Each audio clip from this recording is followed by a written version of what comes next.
This program is a production of Devil's Mark Ministries, LLC. If you would like more information on Devil's Mark Ministries, please go to devilsmarkministries.org. This program is part of the Devil's Mark Podcast Network, the official podcast network of Shadow Path Diabolism.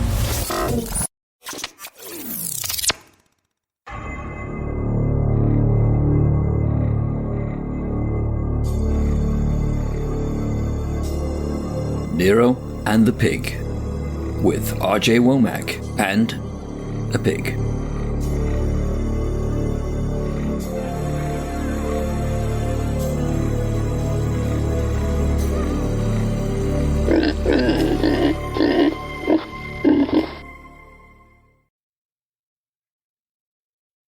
Hello, everybody. This is Nero.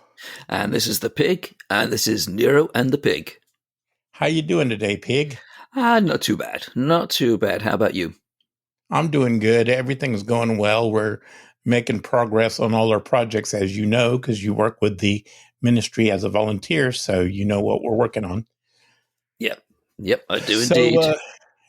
So what are we going to be reviewing today? You want to tell everybody and you want to give them a little rundown of what the film's all about?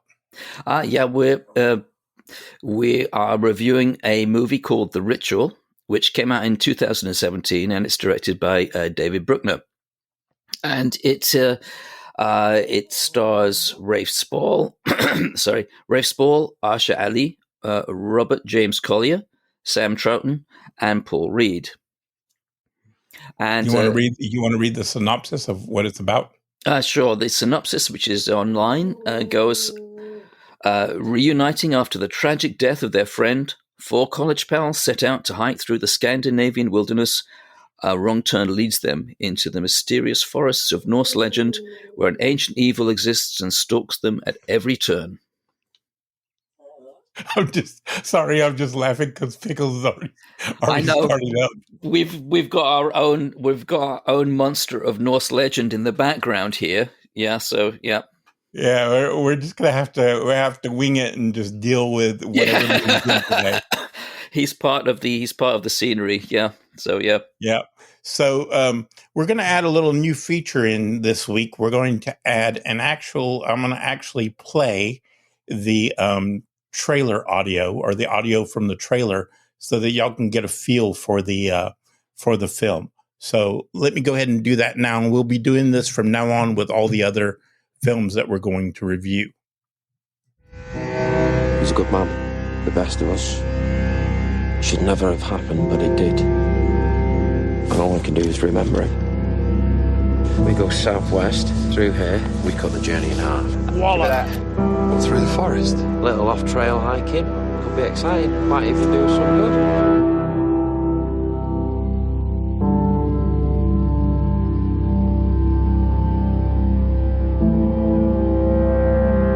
You sure this is a good idea? What's up? You scared of the woods?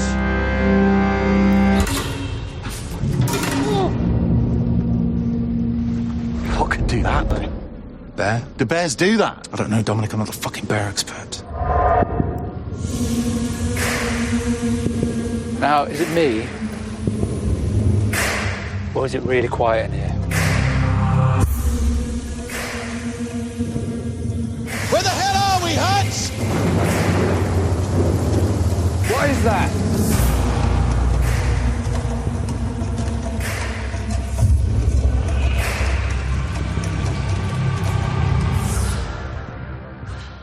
So that's the trailer.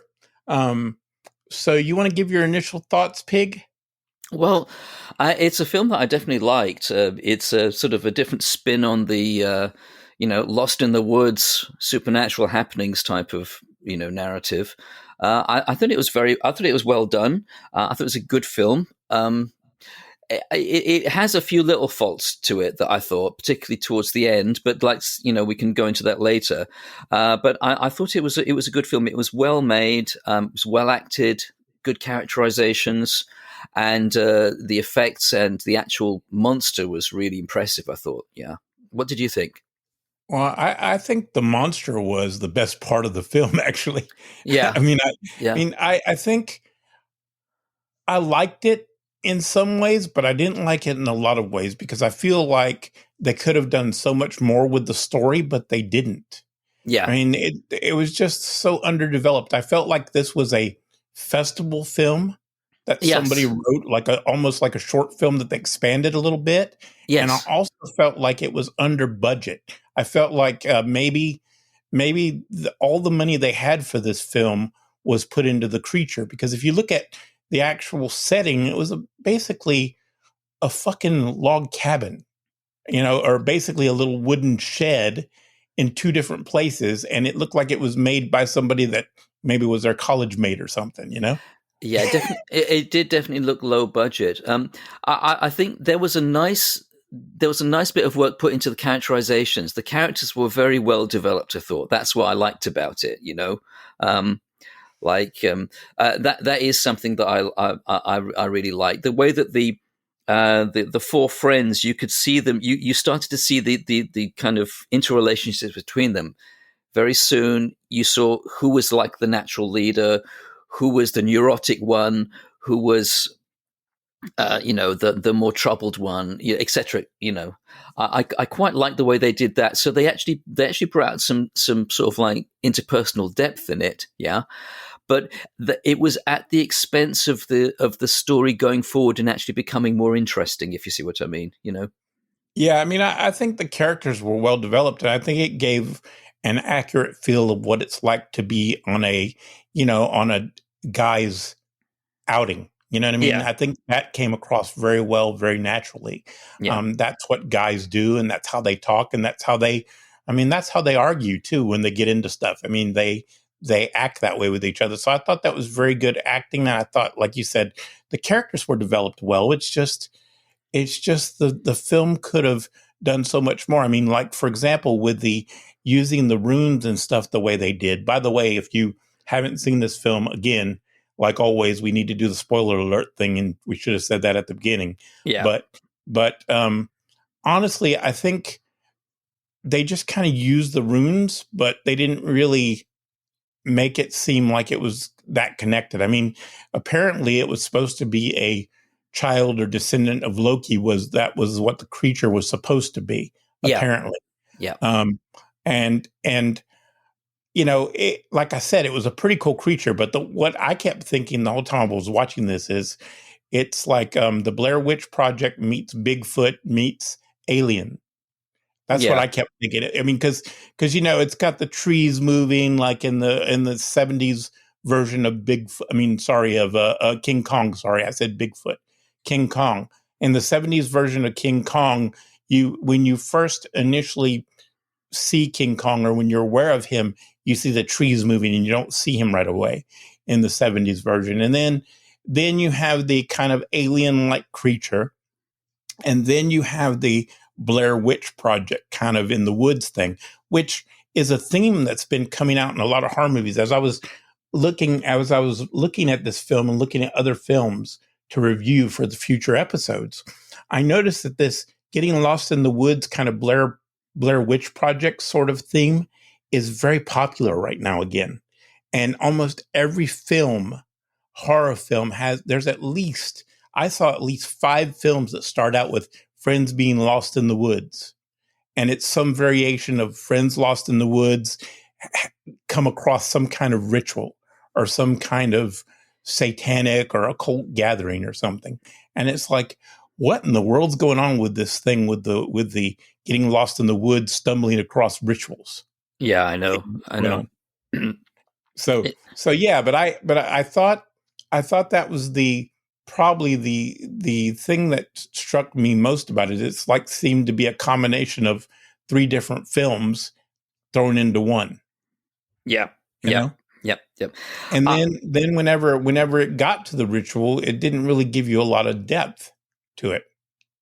No, that's true. That's true. I was disappointed at the end, really, because it took a long time getting to the end, which was kind of okay because it was interesting. Like I said, the relationships were interesting, and the way it unfolded was effective, and all the dream flashbacks that the main character had were interesting. That's something that we kind of need to circle back to, Yeah. talk about the fact that how this all started was these friends went on a night out and they were doing the matey thing that they all, people typically do. And they were drinking and they go into this liquor store and they basically get held up and one of their friends gets killed. And the one friend that went in with him to the liquor store did not stand up for his friend and he felt guilty about it. And his friend got killed. And that's how this all started. So they decided to go on a trip to, what was it, Sweden, to honor him. Yeah. And that's how all of this got started. So they ended up doing a hiking trip and they got lost in the woods and they come across these weird sacrifices in this weird shed with the Nordic runes and all that stuff. And they found out there's this creature in the woods that these people are worshiping. And apparently, if I'm not mistaken, they were given longer life because they worshiped this creature. And that was their bodies in the shed, right? When he burned the shed. That's what I thought. Yes. Yeah. Yeah. Yeah. So he gave them this supernatural being gave them new bodies to live in as long as they worshiped and honored him. But the minute he destroyed their bodies, it kind of broke the spell a little bit. Yeah. I'm assuming that's what happened, I mean, there was all sorts of interesting things because, and that's what I mean. The whole sort of psychological basis of it was that the guy who went into the liquor store with his friend suffered this very deep trauma because of what had happened to his friend and the fact that he lost his nerve and he just hid. And so he carries this with him. And so there is a very strong psychological nuance to the whole thing, which works well. That adds something new to the sort of Blair Witch type thing, I think. And I like the way that it, going into the woods, it seemed to actually go to something which did feel more genuinely pagan rather than just a sort of teen horror thing. I quite like that, but I'm just thinking what else there was really, with the flashbacks. What happened with the flashbacks in the wood is that every so often when the monster seemed to get close to the main character, who was the man who had actually had the trauma, he would have these visions basically where he'd be back in the liquor store, but it would have the floor of the forest. So it was half forest, half liquor store. And that was quite nicely done, I thought. Yeah, I thought that was another good feature of the film, the actual mixing the two environments together, almost like this time, space continuum split kind of thing. It's really kind of weird. Yeah. But it was cool because it showed that this creature was something out of this world. It was supernatural. It wasn't some kind of hoax or some kind of hallucination. It was really something supernatural. Yeah, and it gave you that sense of something which was intermediate between physical reality and something that wasn't physical, Right, exactly. And I thought it was well done the way they did that. That was nice. That sort of liminal quality was really good. I mean, it's also very interesting when they go into the shed in the woods at the first time, which they have to break into it, and obviously it's actually not just a shed or a shack, it's something else. And they find this sort of effigy upstairs, which is actually very freaky as well, which is obviously based upon the monster partly, that was very effective. And they will have nightmares and everything. And one of the guys finds himself worshiping the creature, yes, the effigy. Yeah. He tells you that something supernatural is going on. Yes, and it's obviously it's affected all of them, despite the fact that they're skeptical and jokey, and there's lots of humor before that, and lots of bravado. It's affected them all, It's affected them all. But what happens is that the main protagonist, he actually gets wounded. I think his name is Luke, and Luke gets wounded by the creature on his chest. He gets these marks on his chest, and that's relevant later on. Yeah.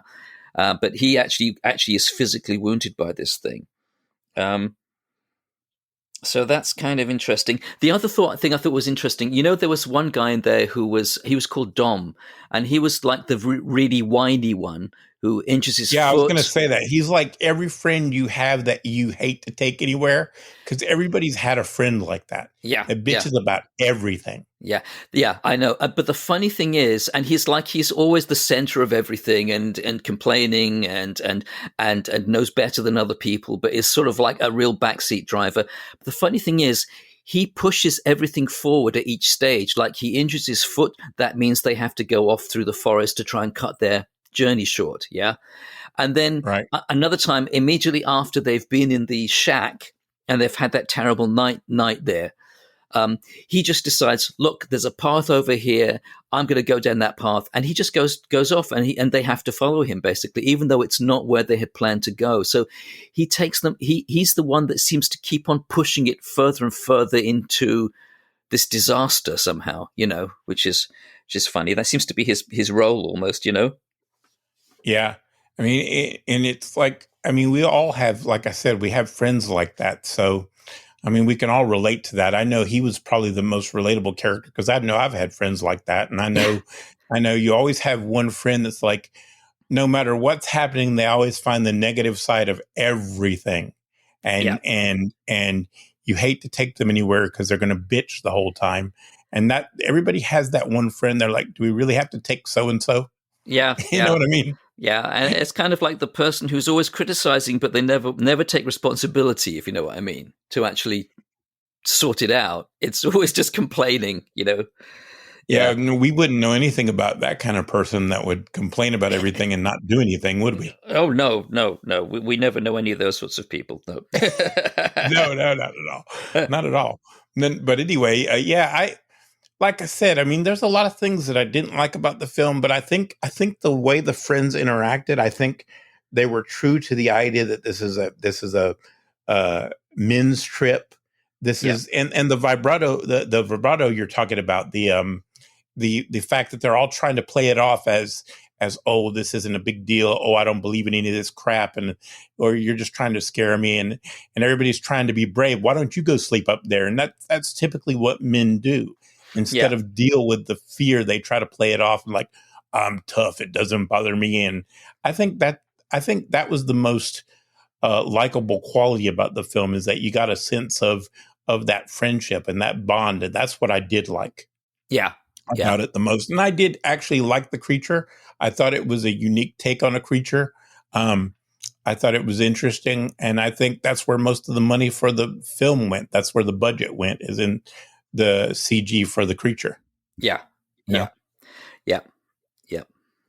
And I just got the overwhelming sense that it was like a festival film. It was like a short film, and they expanded it just enough to make it long enough for a film. And they had a really limited budget. That's why they had a limited cast, and probably had a limited storyline too. Yeah. I think they made a very good job out of what was a probably a small idea to begin with, But it's like they didn't complete it. It's like what I would really have loved to see was once they got to, because at the end they finally find the community that is worshiping this monster, and they are basically held prisoner and everything. This by the end, there's only two of them alive by the end, and so there's Luke and Dom, and they're taken prisoner there, and at that point, one of the girls who speaks English comes into Luke at one point, and she says to him, she basically sort of like they all have that same wound that he has as well. Yeah, they have the same wound on their chest as he has, and she basically tells him that he can join them. He's been chosen to join them. Yeah, so he's not going to be sacrificed or anything. He's been chosen to join them, and he says why. And she says, because you have great suffering, because you've suffered greatly. So that was interesting. That sense that sort of suffering and trauma sometimes opens you up to a special relationship with a deity, I think is very interesting. That was actually that touched on something real, I thought, just there, Yeah, no, I agree with you on that, but I just wish they would have explored it more. I wish they would have explained why. What was it the creature? What was it the creature or the god or the entity saw in him that he chose him besides the pain? But how did it relate to the way the creature the entity perceived the world. Why was it important to the entity? Yes. It's like we never got any reason why the entity was doing anything he was doing. He kept these people captive to worship him, but that was as far as it went. There was no explanation of what his motivations were. And it was one of those classic examples of, if you don't develop your antagonist enough, and you don't give them a motivation, and you don't make them realistic, and you don't make them relatable, you don't really have a reason to invest in them. And I felt like they could have done so much with this creature's backstory and explained a little bit about why these things were happening, why these people were there. They didn't even invest in when they found the little colony, the little group that was worshiping this creature.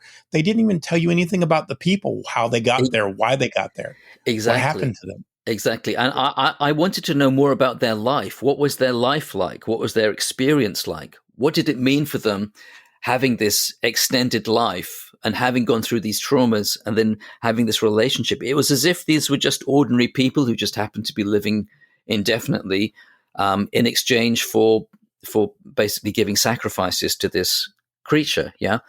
But you got no sense of what their life was, what their inner life was, or anything like that. Yeah. And I was that I found frustrating, because I would have been interested to know more about them. Really would have been. I would have too. I mean, and that's one of the failings of the script writers, I think. Yeah. I think they really could have done more with the whole thing, and I was really disappointed. Now, let's talk about the end a little bit. It just ends abruptly, and you want to talk about that first? Yeah. Well, the thing that leads up to the end is that he actually he manages to sort of overcome them, essentially. Yeah, and he tries to shoot the monster. And of course, he can't kill the monster, but the monster chases him and it pins him down in the wood. And it's like the monster is trying to get him to bow before it. Yeah. Yeah. And that I thought was interesting. It's like the monster really wants him, it seems, if you see what I mean. Yeah. He wants him, and and that interested me, and I wanted to see more of that. But of course, what the guy does is he just kind of, I don't know, he slashes it or something, and he runs for it. Now that frustrated me, because I wanted to see more about what their relationship would be. Yeah, I really wanted to see more. But instead of that, he runs for it, and he runs and runs, and eventually he gets to the edge of the wood finally, because throughout the whole thing, they've been going through this forest, and it just goes on forever. And every time they go up to a new thing, which they think is a ridge, it turns out there's just more wood there. There's just more forest. So the wood actually does become oppressive, and it becomes like a kind of like a dark fairy tale. Almost like a character in itself. Yes, absolutely. And in that, I like that, because that's almost like the original Grimm's fairy tales type thing. Those old Germanic fairy tales were actually a lot of them were very dark, But at the end, he finally runs clear of the forest, and the monster can't follow him. So then he's clear of the forest, it's daylight, he looks back, and he just screams at it. And then he kind of walks on, and that's the end of the film. And it's like, that didn't make sense, No, there's no explanation of why the creature can't follow. There's no explanation of why it ends that way. There's nothing. There's not even what happens to him after it's over. Yeah, exactly. Because there's no return to the normal world. He's just out of the forest, and then what? He just walks to the next normal town and says, "Oh, hey, my friends all got eaten by a monster." What does he do? Yeah, no, it's like crazy. It's absolutely crazy. That is a real failing. That's probably, I think, one of the biggest failings of the film, is that the ending seemed to be fumbled. Yeah, and the other thing I would say too is that I agree with you when the creature does kind of demonstrates to him how to bow. Yeah. And what he wants him to do, the fact that could have been played up so much more. And I think that was one of the most awesome scenes in the movie, because this creature doing this mock kind of bow thing. Yes. It's kind of cool. I thought it was amazing. I almost found that quite moving, in fact, Yeah. I actually found that quite it maybe says something about me, but I found it quite emotional. Just the fact that this incredible monster actually wants this relationship with him, and it's trying to make him bow. It's trying to show him this is how you do it, almost, Yeah. And the guy won't do it, and it's like I kept on thinking. A part of me just wanted him to go with the monster, if you know what I mean. Yeah, so did I. I mean, like you said, maybe that says something about us. Yeah. I don't know. But it was funny. I mean, that was really, really funny. I found that such a fascinating scene, but again, it seemed to be wasted, Yeah, it really did. It just like it was almost like the film wasn't really cohesive. It's like they didn't really think it through. And I'm like, where did this film come from? Who produced this? Like I said, it seems like it was almost like a film festival entry, like an amateur film festival entry or something. Yeah, but a very How the hell did it get on Netflix? I don't know, but mind you, there's a lot of there's far worse films on Netflix, But yeah, that's true. That is true. I mean, it was good in a lot of ways. I mean, it was a British film. I was actually surprised it was as good as it was, to be truthful, because the British film industry is pretty dire. To be truthful, it really is. Yeah, you're not a big fan of the British film industry, are you? No. I mean, the Irish film industry, on the other hand, has been producing some really good stuff. But the British film industry, they often try to be a bit American. They try to be this or that, but they can't pull it off. Yeah, they won't do their own thing somehow. But this, at least, they were going in the right direction. They had good acting. They had good direction. Even if it was flawed, it was still going somewhere. It was good quality as filmmaking. Yeah, if you see what I mean, and acting. Yeah. So I like that. The other thing I'd like to sort of touch upon is the monster. I thought the monster, like we've said, the monster was very impressive. It had that quality of almost a sort of like a chaotic thing, which had things that didn't belong together all merged into one form. Yeah. Almost as if a spiritual entity was trying to figure out how to manifest itself, and it decided to take parts of every creatures in the known universe to figure out how to manifest itself. Yes, yeah. It's a bit like if you went to a society where you had no idea how to dress, so you just put all sorts of things together and thought, well, this looks okay to me. It's like, yeah, no, it really wasn't. I think that was a very intentional, creative choice on their part. Yeah, and the fact that we forgot to mention that there's one scene in the film where the monster takes human form and comes as one of the characters' wives for a few minutes. That's right. And it's funny because Dom actually says his nightmare, the nightmare that he had, was of him being sacrificed to these people, and his wife actually came to him. Yeah. And that's exactly what the creature did. And took you can the form of his wife. And that was really, really interesting. Maybe that's almost like how the creature sort of like almost anesthetizes or soothes people, if you see what I mean, before he takes them. And when they took Dominic upstairs, and they did all that stuff to him, they never explained what they did to him. No, they didn't. All you heard was screaming, and you never saw what actually happened to him. No. I mean, presumably he was taken up to all those mannequins, those old bodies, that were kind of like undead sort of thing. But you have no idea what actually happened because they didn't tell you. No. Like you're left to presume, and you're left to think about and wonder what happened, but there's not a lot of answers. That was the one thing I would say overall.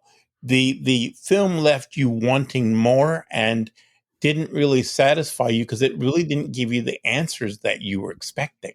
No, true. And I really don't understand how this got produced, and people said, wait a minute, what about this? And what about that? Why haven't you answered this question and that question? Why does the monster do the things it does? Why are these people here? How did they get here? What's going on here? And nobody stopped in the middle of the production and went, wow, this is really kind of like a underbaked cake here. we need to really take this back to the drawing board and kind of like fill in some of the gaps. True. That's actually very true. I only really noticed that on the second viewing of it, because I'd seen it before and been really rather impressed by it, simply because of the quality of the acting, really, and the monster. And but on second viewing, it was like, yeah, there's actually a lot missing here.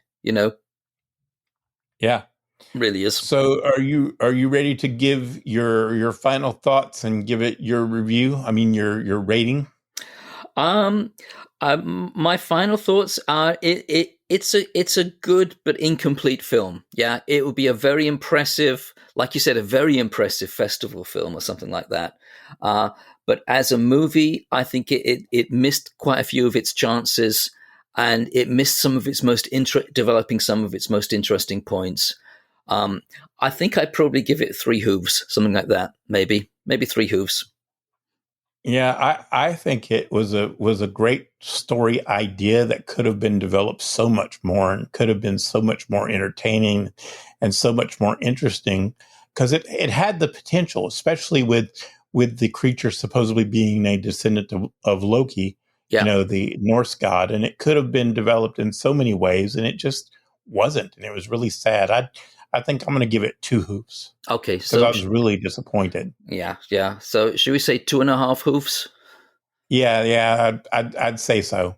I'd say so. Okay. 2.5 hooves. Yeah. So I mean, if you want to check it out, and we recommend it. The interesting thing is that they did seem to have some knowledge of the runes a little bit, but they probably could have used. I think it was the Othello rune, which is rebirth and all that. So that fit what was going on with the creature. The kind of the first rune you see in the first cabin, that's Othello, I believe. If I remember rightly. Othello, I think, yeah, and that links also to sort of kinship and ancestral kinship. So you could see it might relate to a community in their sense of their community.